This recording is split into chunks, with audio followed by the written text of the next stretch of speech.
Magandang araw po sa inyo, Kuya Bari. Tawagin niyo na lang po ako sa pangalang Bento. Laking Batangas, ngunit lumipat kami ng Capiz noong nag-21 po ako. Mayroon po akong nais ibahagi sa inyo tungkol sa mga karanasan kong noong lumipat kami ng Capiz. Doon ko na rin ipinagpatuloy ang aking pag-aaral noon. Sa kasalukuyan nga po pala ay 52 anyos na po ako ngayon. Bali po, may isang pangyayari noon na hanggang ngayon ay daladala ko pa rin sa aking alaala. Sino ba namang makakalimot kung sakali mang mangyari ito sa iyo?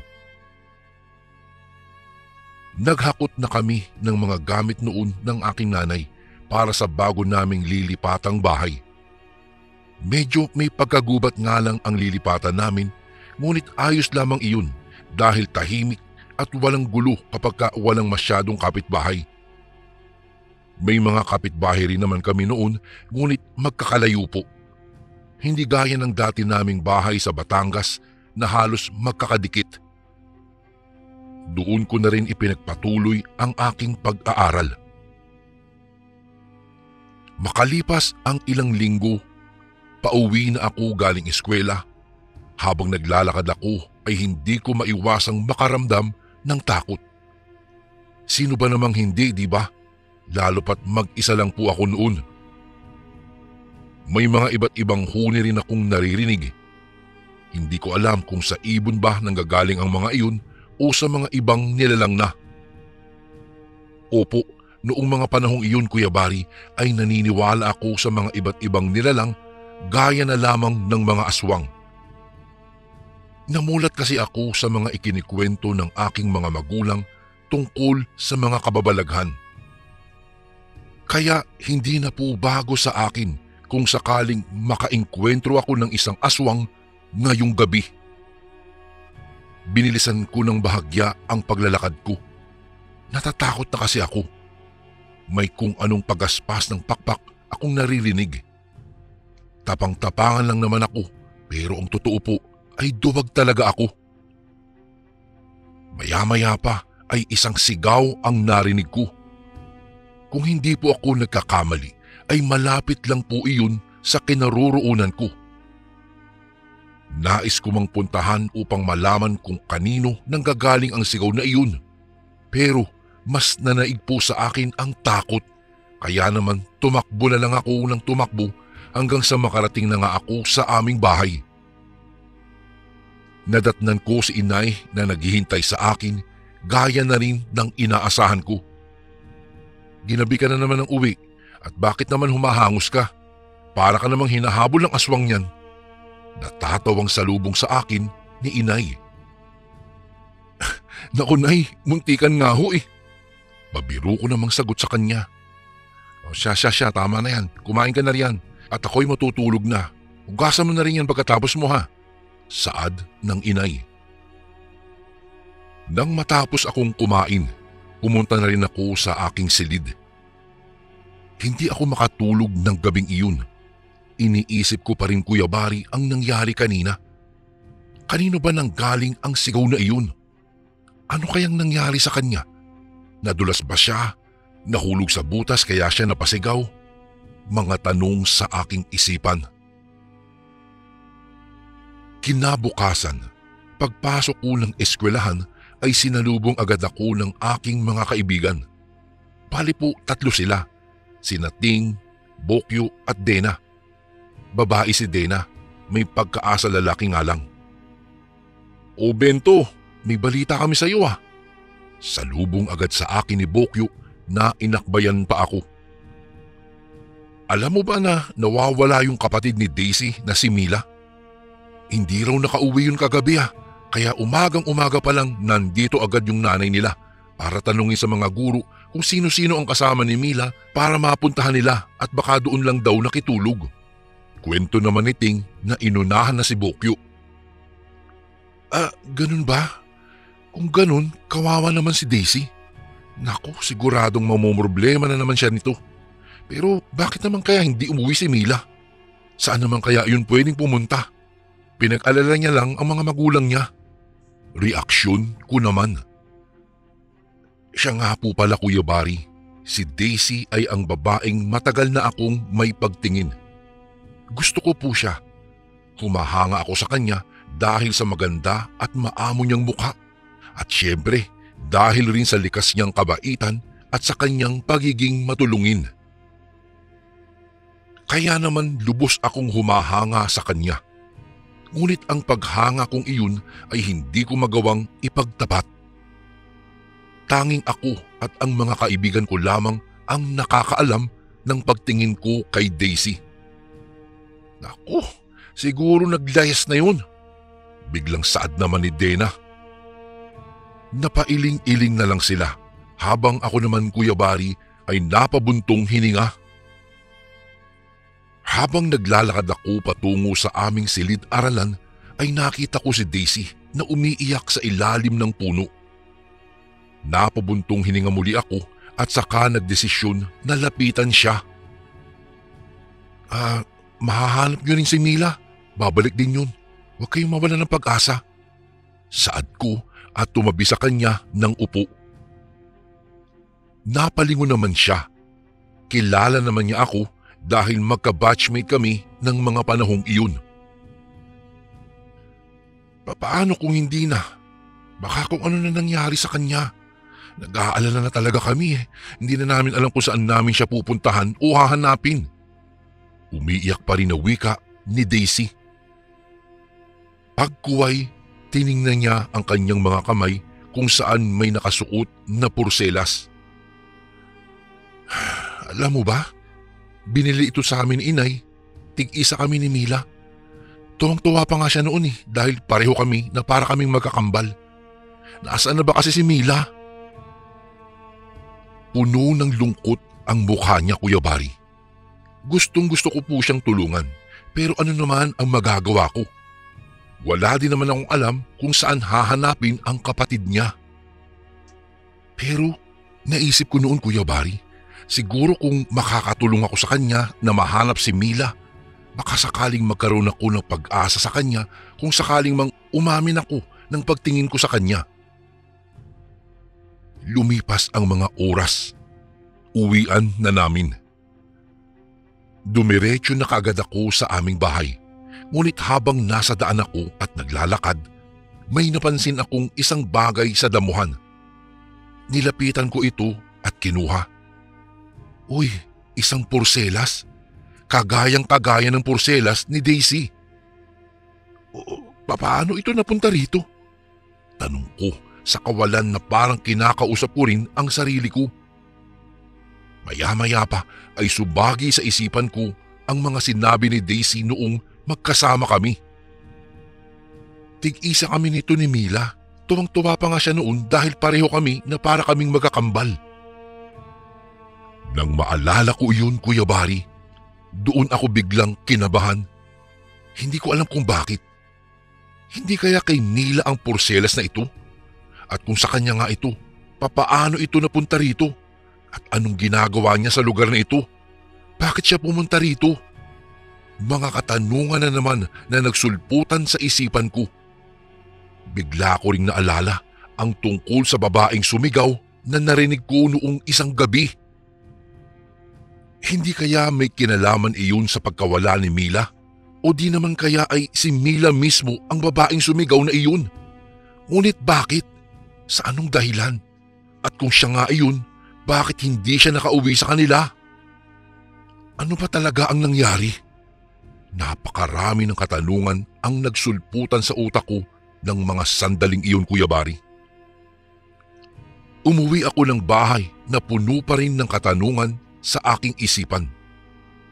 Nadatnan kong walang tao sa bahay. Wala si Inay. Saan kaya siya nagpunta?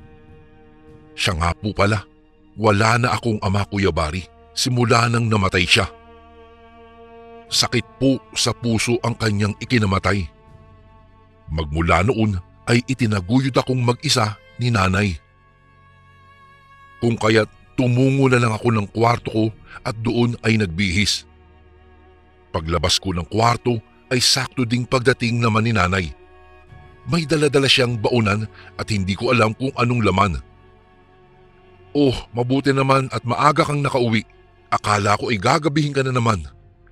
Wika ni nanay at inilagay sa mesa ang daladala niya. Nay, mano po? Ay, ano ho yan? Tanong ko naman habang papalapit doon. Ito ba anak? Karning adobo yan. Galing sa kapitbahay natin. Nakangiting saad naman ni inay. Binuksan ko naman ang baunan. Hindi ko alam Kuya Bari, pero bigla akong nandiri nang makita ko iyon. Paborito ko po ang adobo. Ngunit sa pagkakataong iyon ay tila hindi ko kayang tignan iyon ng matagal. Nay, bakit niyo po tinanggap yan? At sinong kapitbahay po ang nagbigay niyan sa inyo? Kunot noong wika ko sa kanya. Ito ba? Galing yan dun sa mag-asawang kapitbahay natin. At saka hindi pa paborito mo ang adobo? Kaya ako nga tinanggap yan eh. At saka ayaw mo ba nun? May pang-ulam na tayo. Hindi ko na kailangan magluto pa mamaya. O siya, diyan ka na nga at ako'y may gagawin pa.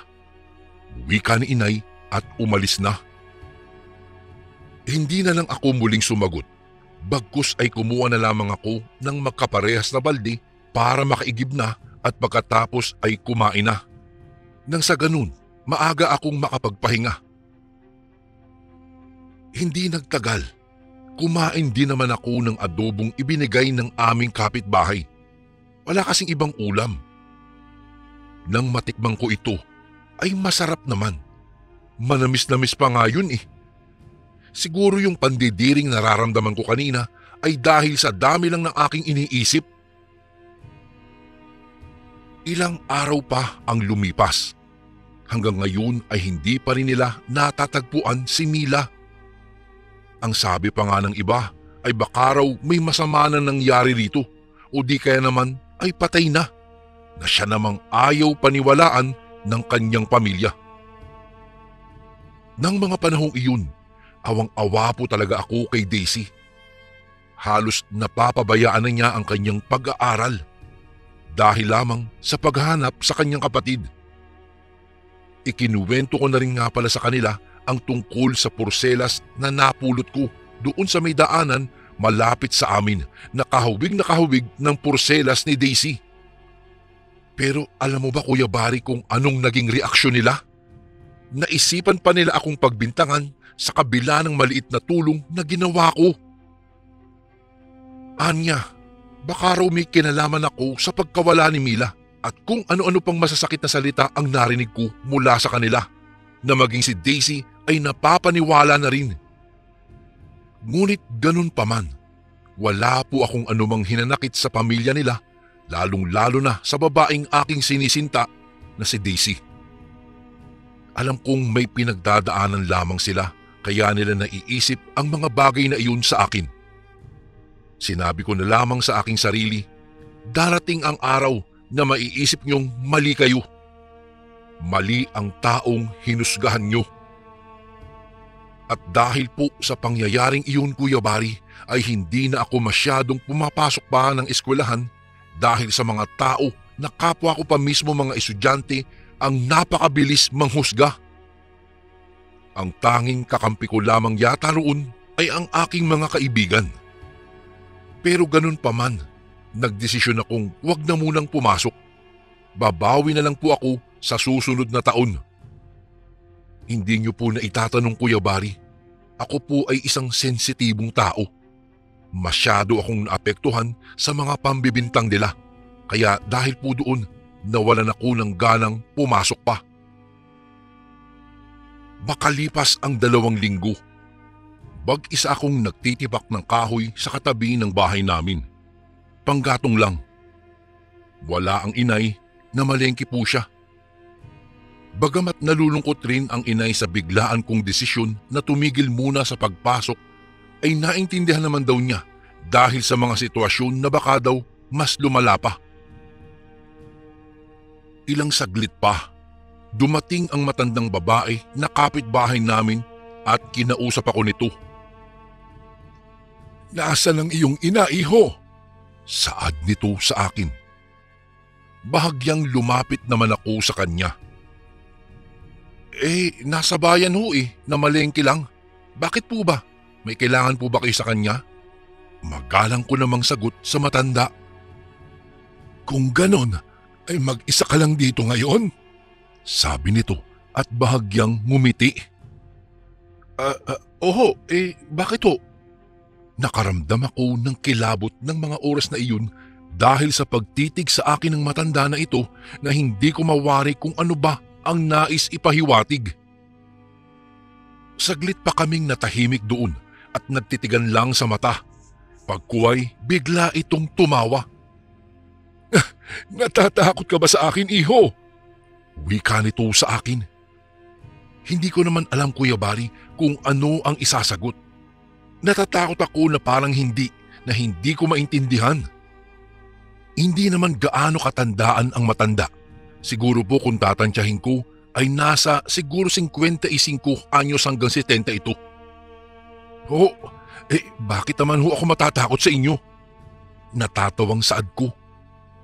Wala. Huwag mo nang intindihin iyon. Siya nga pala, pagdating ng inay mo, ay papuntahin mo siya roon sa bahay ha. At ako ay may ibibigay lamang. Pang-ulam ninyo mamaya. Wika nito. Tumango na lang ako, Kuya Bari. Pagkuway, umalis na ito. Napaisip ako. Adobo na naman kaya ang ibibigay nun? Nakakapagtaka lang, bakit kaya parang hindi sila nauubusan ng karne? Saan sila kumukuha nun? Madalang ko lang naman silang makitang lumabas para mamalengke. Kinagabihan, ayon sa inaasahan ko ay nagbigay nga ito ng pang-ulam. Tinanggap naman namin bilang pakikisama na rin. Kinabukasan, inutusan ako ng nanay ko na ihatid sa kapitbahay namin yung mangkok na pinaglagyan ng ulam na ibinigay kagabi. May ginagawa pa kasi ang inay kaya ako muna ang pinaghatid niya. Dati kasi ay siya ang naghahatid nito doon. Pagkarating ko roon, agad akong tumawag at nagtao po. Ngunit walang sumasagot. Nakailang ulit pa ako sa pagtawag ko, ngunit wala talagang tumutugon. Medyo naiinis na nga ako eh. Wala lang sigurong tao. Ngunit nasipat kong parang bukas ang pintuan nila. Kaya't sinubukan kong buksan ito. Bahala na. Wala naman akong ibang gagawin. Isasauli ko lang naman ang mangkok nila. Pagpasok ko ay muli akong nagtao-tao po. Ngunit hindi ko po maintindihan. Parang masangsang ang loob ng bahay nila. Hindi ko mawari kung anong klaseng amoy iyon. Paano nila natitiis ang ganoong amoy sa bahay nila? Mas mabaho pa kaysa sa kulungan ng baboy. Nang makarating ako sa kanilang kusina, doon ko mas lalong nalanghap ang napakabaho at napakasangsang na amoy. Halos magsuka na nga ako eh. Grabe naman, ano bang meron sa bahay na ito at napakabaho? Ngunit ganun pa man, Kuya Bari, tiniis ko na lamang ang amoy na iyon, maisauli ko lang ang mangkok nila. Inilagay ko ito sa lamesa at kailangan ko nang makalabas dahil hindi ko na talaga kinakaya ang sangsang ng amoy na ito. Baka mahimatay lang ako pag nagtagal pa ako dito. Palabas na sana ako ng kusina nila nang matuon ang pansin ko sa mga dagang nagsulputan palapit sa isang malaking kaldero na parang may naaamoy silang pagkain doon. Noong una, hinayaan ko lang. Ayoko namang mangialam ng mga gamit doon. Ngunit tila may nag-udyok sa akin na tignan ang laman ng kaldero na pinagkakaguluhan ng mga daga. Dahan-dahan po akong lumapit doon. Habang papalapit ako ay bigla na lang nagsitakbuhan ang mga daga. Bagamat nagdadalawang isip ay binuksan ko pa rin ang kaldero. At nagulantang ako sa aking nakita na halos ikinaluwa ng aking sikmura. Napabalandra ako sa sahig nang makita ko ang isang putol na ulo ng tao ang bumungad sa kalderong iyon.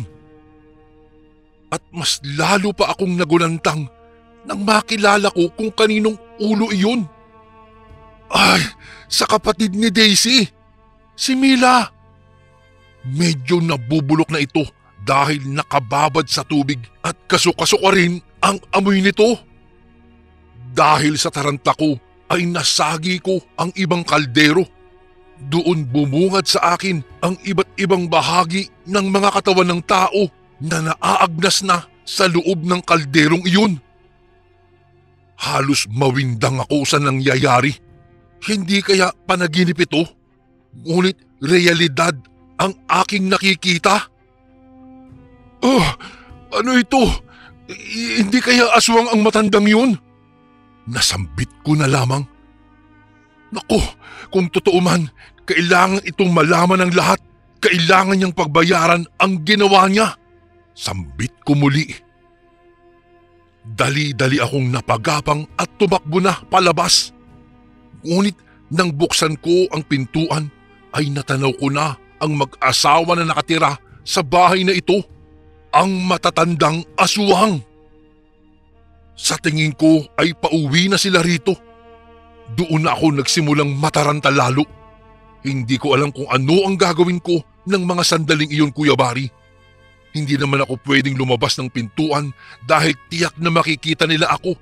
At baka ako pa ang sunod nilang biktimahin dahil sa mga natuklasan ko sa bahay nila. Noong mga oras na iyon ay tarantang-taranta na talaga ako.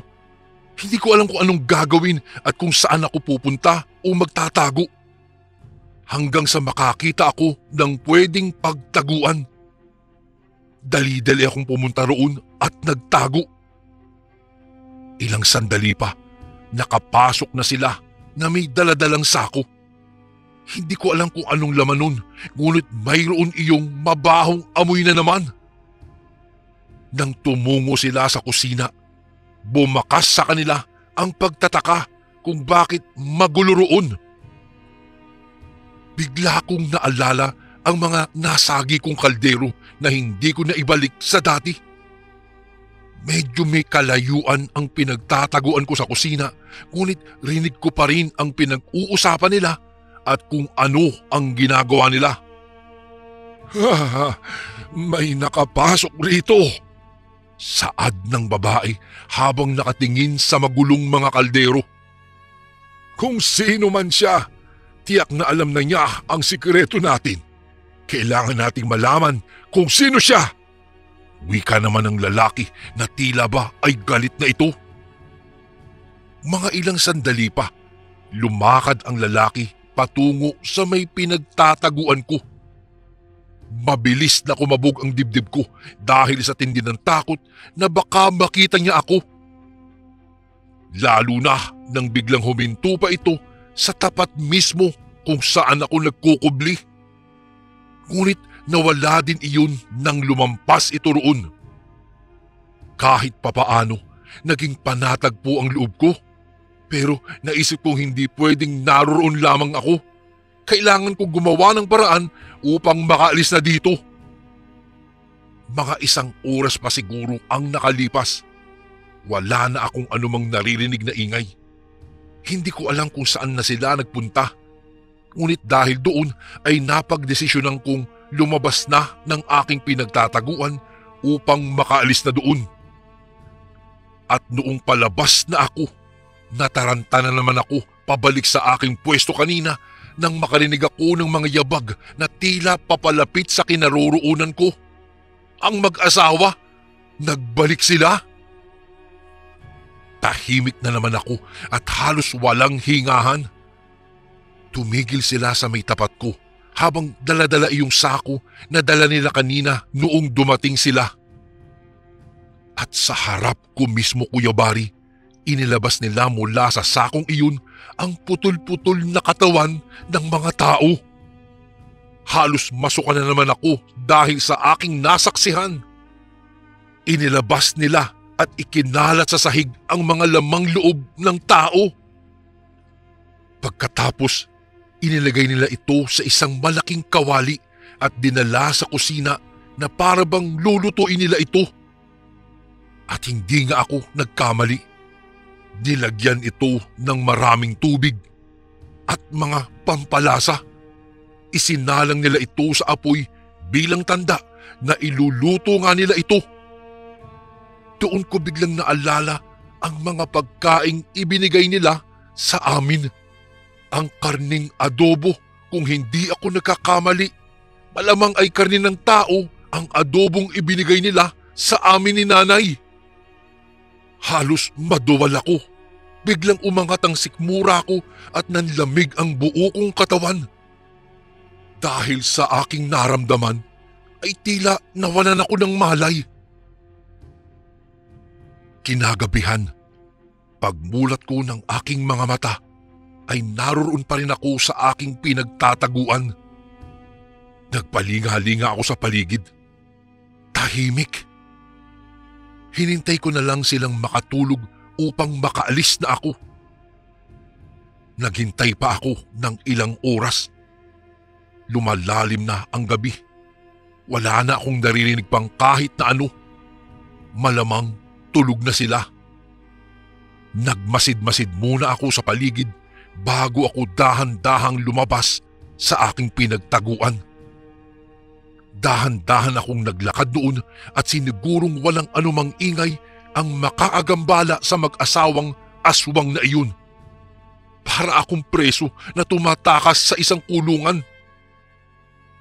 Dahan-dahan kong binuksan ang pintuan.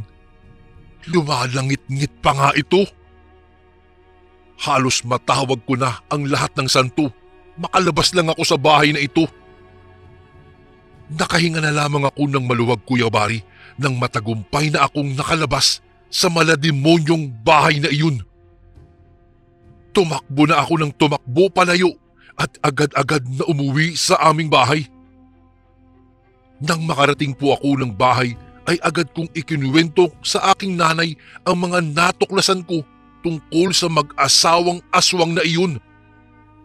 Hindi makapaniwala ang inay, ngunit gaya ko ay halos masuka rin siya nang malaman niyang karne ng tao ata ang adobong ibinigay sa amin ng mag-asawang aswang na iyon. Hindi na kami nakatulog ng nanay ko. Madaling araw pa nga lang ay nag-impake na kami ng gamit paalis roon. Nagkasundo kasi kami ni inay na aalis na lang kami na walang pagsasabihan tungkol sa mag-asawang aswang na iyon. Natatakot kami dahil baka balikan kami ng mag-asawa kapag nalaman na sa amin nang galing ang balita patungkol sa mga lihim nila. Alam naming mali iyon dahil tiyak na may mga susunod pang biktima ang mag-asawang aswang. Ngunit para sa kaligtasan namin ay sumugal na lang kami. Pati ang tungkol sa kapatid ni Daisy na si Mila ay pinanatiling lihim ko na rin ang tungkol sa pagkawala niya. Matapos ang mga pangyayaring iyon, bumalik ulit kami ng Batangas at doon muli kaming nagsimula ng panibagong buhay. Ngunit hindi kami matahimik ni nanay. Kung kaya't nagpasya kaming ipaalam sa otoridad ang lahat ng pangyayari. Doon namin isiniwalat at ibinunyag ang tunay na dahilan kung bakit nawala si Mila. Agad namang itong pinuntahan ng mga pulis. Ngunit sa pagdating nila sa bahay na iyon, wala na silang natagpuang mag-asawang aswang. Ngunit sa kabilang banda ay nakita nila ang mga kalde-kalderong mga bulok na laman ng tao. Ngunit naaagnas na ang mga ito. Hindi na rin makilala kung kaninong parte o sino ang may-ari ng katawan na iyon. Magmula po ng araw na iyon, hindi ko na rin nakausap pa si Daisy, Kuya Bari. Wala na rin akong naging balita pa kung ano ang mga sumunod na nangyari matapos matagpuan ang mga bangkay sa kaldero. Sa kasalukuyan po ay naririto na kami sa Batangas kasama ang aking inay at ako po'y nagkaroon na ng aking sariling pamilya. Mas naging maluwag na ang aming loob ni nanay dahil sa tinagal-tagal ng panahon na itinago namin ang aming sikreto ay nagkaroon pa rin kami ng lakas ng loob para ibunyag ang lahat. Ngunit nag-alala pa rin kami ng aking inay sa kadahilanang nakakain nga ba kami ng karne ng tao? Naku, si Mila kaya ang nakain namin? Yan pa rin ang bumabagabag sa aking isipan, Kuya Bari. Sana naman ay dumating din ang pagkakataon na malimutan ko na ang trahedyang ito. Isang pangyayari po sa aming buhay ni Nanay na nagbigay sa amin ng isang malaking aral. Hindi pala dapat basta-basta magtiwala sa mga kapitbahay mo. Lalong-lalo na ang pagtanggap ng mga ulam mula sa mga kapitbahay na hindi mo gaano kakilala. Isang pangyayari sa aming buhay dahil lamang sa ibinigay na adobo ng aming kapitbahay na mga aswang. Hanggang dito na lang po ang aking kwento, Kuya Bari, at sana po'y kapulutan po ng aral ito ng mga kasundong nakikinig ngayon. More power po and God bless po sa inyong lahat. Lubos na gumagalang, Bento. And again, maraming salamat po mga kasundo. Don't forget to subscribe and i-click nyo lang po yung bell na button para updated po kayo sa mga upcoming videos namin na paparating. Maraming salamat po ulit. God bless and ingat po lagi dyan. Ito po si Kuya Bari at ako ang Sundo.